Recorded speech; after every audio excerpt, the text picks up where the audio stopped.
Hi Booktube, and welcome to this Sideline video, my quarterly wrap-up. Yeah, new thing, right? And wrap-up, that's a good word in the UK because right now it is chilly. It is chilly. This little girl that you see in the photograph beside me, well, that's also me. I think I was 5 years old, not sure. Today, I wanted to make some content to celebrate because two personal milestones were reached by the end of January this year.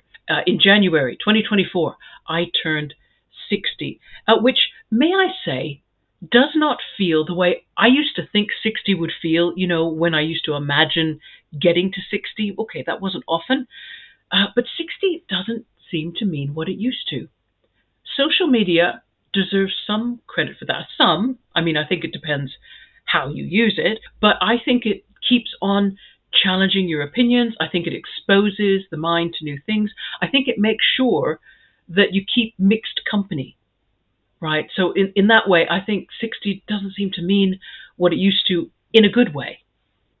So behind my chair here, as you can probably start to see, there's a lot of bookish gifts. I received a lot of bookish gifts for my birthday this year, and provided the balloons don't get in the way, I'll just give you a look up here. Way, there we go.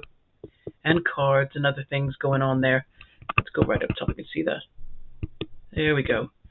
So had a lovely day celebrating there. What I'm going to do though is I'm going to get out of my chair because in addition to bookish gifts, I was also given, guess what? Bet you can't.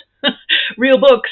Real books. I received 3 books as presents. So I think what I'll do is I'll get out of this chair and I'll do a bit of a sort of combination mini haul, show and tell, just because there's some cool things that people have given me and I thought you might like to see those.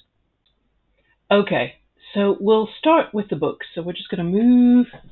Maybe we'll just have the balloons be a lovely background there while I try to take these books out of the bookshelf. And we're starting with, let's see if I can get this right, because you know that I'm rubbish about books to the camera. There we go. This book is Walking Away by Simon Armitage.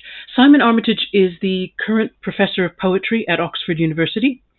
And what he's done in this book, and I don't know if I can show it to you on screen, just bear with. He went walking, and it's where he went walking that is interesting. Let's see if I can get this map up on to the camera there. Yeah. So he went walking along what's called, I think, the Southwest Coast Path, which extends along, if you take the north coast of what you can see there is Somerset, Cornwall and Devon. The path starts in Minehead in Somerset and continues west all the way down to Land's End here at the tip of Cornwall. So what Simon Armitage did was he went walking along that path. I think he took, now I'm sorry, I can't remember how many days. I probably got it in my notes, but do you know what? I've just realized can't see my notes from here. They're just too far away from my glasses. At any rate, he went walking, and wherever he decided to stop to rest overnight, he would also do a poetry reading in the town while he was there. So this book it's like a, whoops, there we go. Get a bit of a balloon. I tell you what, I had these in the back seat driving home, and they sort of took over the back seat and threatened to come into the front. It was a bit scary. But at any rate, so he walked 265 miles over 24 days. There you go. The back of the book is going to help me out. And then, every time he'd done a bit of walking, he would stop and do a poetry reading. And there's poems in this book. I can see the odd poem. So I'm thinking, this is going to be cool when I come to read it and review it, because obviously I will treat everybody to a couple of these poems. I don't know who gave me this. This was my Secret Santa gift this year, and I have not figured out who my Secret Santa is, which is delicious and vaguely irritating at the same time. So there you go. But that's still net pleasant, that feeling. Okay, so that's that book done. Now the next one I got for my birthday, this is quite a different take now. We're looking at 5 Survive by Holly Jackson. This was on my Amazon wish list. I cannot remember the booktuber who talked to me about this. I believe this is YA. You guys who know Holly Jackson are going to go, duh. Well, okay, so I haven't kept up, but never mind. Look, I've got 5 survived, so I'm going to catch up. I loved it. The reason that this was bought for me, this was bought by someone who I'm going to call the lady who loves yellow. Now, I don't know if when she saw the book cover, she thought, do you know what? It's got to be a yellow book if it comes from me. But she did say she thought it sounded gripping. It is a very gripping plot. I think it's got, Red Kenny is on a road trip with 5 friends when their RV breaks down in the middle of nowhere. This is no accident. Someone is out there, and someone wants one of them dead. Within 8 hours until dawn, the 6 friends must escape or work out which one of them is the target. Buried secrets will be forced to light, and not everyone will survive the night. So, if that isn't a heart-pounding thriller, I don't know what is. So I'm looking forward to that. I do like a break from maybe, I tend to get more sedate reading, don't I? So every once in a while I need to break out and have a good bit of action. Okay, so that's the second book. The third book, well, the person who watches television, of course, is obliged to buy me birthday presents, but he likes to get hints. And I don't hint subtly. So I was telling the person who watches television all about Priscilla at Evening Reader. And I was saying, Bob, now Priscilla has introduced me to a Pulitzer Prize winning author that I have not read. And this state of affairs cannot continue. I must read Elizabeth Strout. I really would like to start with her first book, Amy and Isabel, because I understand that starting at the beginning with this particular author, well, it's handy. And so I'm going to. And so, without ado, I don't even think the person who watched television stuck around to hear the whole speech. I think he was already halfway to the cashier's till to pay for this book while I was still going on about why I needed it so badly. So there we are. Priscilla, we are on our way. We've taken the first step in our Elizabeth Strout journey, so I'm really pleased about that.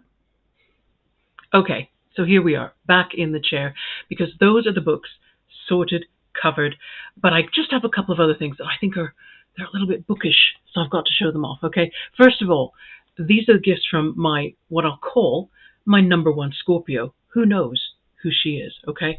And one of them you can see in the background here, because you've probably been thinking, what's on the t-shirt? Well, the t-shirt, very truthfully, informs people, let's see if I can get it right, that I am easily distracted by cats and books. We don't own a cat at the moment, but we did own one. In fact, we've owned 3 in the time that we have lived in the place that we're living right now, right? This front room has seen 3 very different cats, but we've loved them very much. We don't have one right now. I don't have any plans just yet, all you cat lovers out there thinking, how could you manage without a cat? Well, we've kind of needed a bit of a break from, the responsibilities that come with being a cat owner. And that's okay at the moment. So she got me that, but also she got me this coffee mug, which I'm going to show off to the camera now. All right, I'm going to turn it around. So you can see there's book spines on it. And you might think, okay, like a cup with book spines with some titles on, lovely. But see, a little trick was played on me. Perfectly innocent, everyone. No one was harmed in the playing of this trick. But a little trick was played on me to determine what exactly would go on this mug. So I was sent a message from my number one Scorpio asking me, would I please name my 10 favorite books? Now, here's where, I make assumptions. Probably a bad thing. I assumed that she was asking me this question because she wanted some recommendations for books to read herself. Okay, so while it is true that the 10 books on this cup are 10 books that I have dearly, dearly loved, absolutely dearly loved, I was kind of skewing the list in favor also of 10 books that I reckoned had a pretty good chance of appealing to my number one Scorpio. Now, that's presumptuous. The truth is, she might have liked any of the books I put in my top 10. I may learn a lesson from this, and we'll probably have a conversation about it sometime. I'm pretty sure we will if she watches this video. So, the top 10 books that I put on the list, let me just read them out for everybody, because these, I think, are what I consider my safe bets to give other people, if I'm not sure what their reading tastes are, but I want to recommend a book that I know I love so much, and I feel pretty sure I've heard other people say they love, and I feel strong in recommending them to others. So they are The Book Thief by Marcus Zusak, Gone Girl by Gillian Flynn, Tell No One by Harlan Coben, Breathing Lessons by Ann Tyler, The Shipping News by E. Annie Proulx, Frankenstein by Mary Shelley, Jane Eyre by Charlotte Bronte, Extremely Loud and Incredibly Close by Jonathan Safran Foer, Beloved by Toni Morrison, and The Cure for Death by Lightning by Gail Anderson Dargat. So those are the 10 that I got the mug for. Now, so that's number one, Scorpio's presents, but I didn't finish all the presents from The Lady Who Loves Yellow. For in addition to getting me a yellow book, which you can see really quite stands out, doesn't it, in the background there, we're going to be able to spot 5 Survive if we ever need to spot it, right? But she also got me, I've never talked about my love of jigsaw puzzles. Maybe I should, because maybe, oh, see, there's the laptop screen. Maybe there are other booktubers. Now there's the ceiling light. Oh, you can't win. You can't win. But if I could bring this really close to the camera, you'd see that these are not just books. They're sort of 1930s, 40s vintage hardcover books for girls. And there's some beautiful covers on here. And they just make you feel so nostalgic. They make you feel, I don't know, they make you think of childhood, you know, when you really could read with abandon. I suppose when you get to be an adult, you do still do some of that, but you also read with goals. You know what we're like. We're so terrible adults. We get all serious about things instead of being fun. But these puzzles are reminding me of, you know, there was a time when reading was just fun, when I didn't have any other agenda going on than fun. So I'm really looking forward to putting that puzzle together. Thank you, thank you, thank you, Lady Who Loves Yellow. You know who you are. You know who you are, right? Okay, protecting everybody's anonymity. Maybe they want their name said, but I think, nah, you know, Lady Who Loves Yellow, it's a cool moniker, isn't it? I like it. Now, there was one more person who you've met before on Booktube, and that I've mentioned her. I've mentioned her on my Barbie film video. I mentioned also my good friend Georgie. Now, Georgie got me the lovely earrings that I'm wearing right now, little teardrops that are rose gold, and I like them very much because I do like really simple, elegant earrings. And this is the sort of pair that, you know, what couldn't you wear them with? You just throw them on and voila, you have earrings. So I'm really liking those, and I'm shaking my head to make the teardrops sparkle. But that wasn't the only thing she gave me. You've got to see this. You've got to see this. This is just priceless. This. Oh, excuse me. I'll just remove my my Queen for the Day button that I had to wear. That wasn't difficult to do. It was quite pleasant, in fact. But I was given this mug. Again, cats. Good thing, cats. But if I turn the mug this way, what you can see is it has 2 receptacles, right? It has on this side. Whoops, no, sorry. See, I'm so rubbish with this. On this side, this receptacle is for tea. The bigger receptacle is for tea. This smaller receptacle is for a biscuit, right? I would say cookie, but some cookies would be too big for this receptacle. But this receptacle is ideal for your average store-bought United Kingdom biscuit, particularly the ones that are my favorites, which I will just say right now: plain digestives, plain hobnobs, rich tea, right? One of those 3 in that little slot. Happy forever. So the wonderful thing about this mug, and the reason it's bookish, is because if you need a drink and a biscuit, that would normally take 2 hands. And that means you wouldn't have a hand free for holding a book. So this mug is clearly compassionate because it allows you to carry both tea and biscuit in one hand, and then you have another hand that can hold a book. Absolutely tremendous. But it doesn't stop there. Georgie was wonderful this year. And I mean, I'm only showing you the bookish gift, okay? And we won't get excited. There was one more thing that she got me. Now, where did I put it? Excuse me, everybody, while I rootle in my own bookcase. Rootle. Okay. She also got me this bookmark. You've got to see this bookmark. This little, can you see? It's a little corner bookmark in the shape of a cat asleep.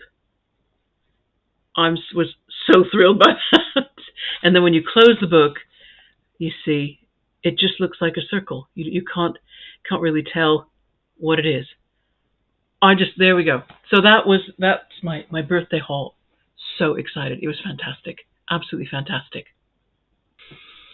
Okay, so birthday talk has been fantastic. Thank you for letting me just thank everybody again. But it is distracting us a little bit from the second milestone that I reached at the end of January, which is that I completed the first quarter of my Read What You Own challenge. And I wanted to post some self-congratulatory type of statistics. And so if I put them on screen, my goal, of course, was to read 53 books in the 12 months starting from the 1st of November. So I've read 14 of those in quarter one, which represents 26% of my goal achieved. And that's fantastic because it means I've done a quarter of the books in a quarter of a year. I love that precision. It means that I have a good, healthy grasp of the number of books I can realistically read. It means that if I set new goals, I'll set them well, which is important. It's important to me. Okay, so in addition to the 53 book goal, I also gave myself a TBR list of 12 books, right? So there were 12 books that I had to read amongst that 53, and 6 of those were fiction, 6 of them were nonfiction. I read 4 of those during quarter one, so that represents a third of that TBR list. Done, achieved, actioned. Okay, I've adjusted the camera a little bit because I just want to put a third set of stats on to just look at those 14 books that I read and analyze them more closely.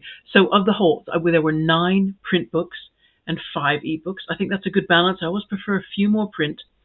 There were 10 fiction and only 4 nonfiction. Now that might look like me departing from my usual sense of balance because I do like to keep near to 50-50. And of course the 10 fiction, 4 nonfiction. Won't edit that out, everybody. Leave that as it is. That's a 72-28% split. So it looks a little unbalanced, but then if you take pages read, I read 2,465 pages of fiction versus 1,648 pages of nonfiction. That works out more to 60-40 split. So that's interesting and is much more acceptable. But to tell the truth, it's making me think that maybe I should abandon book-based goal setting when I get to the end of this challenge year, which will roughly be the end of 2024 anyway.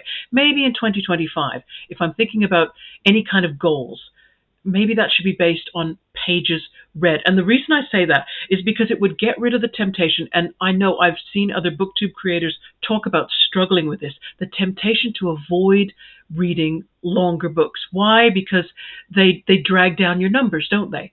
You can't read as many books in a year, and apparently you look bad. But if you make your way through an 800-page book, that's the same as reading 4 200-page books, and it should count for something. It should count for something, I think.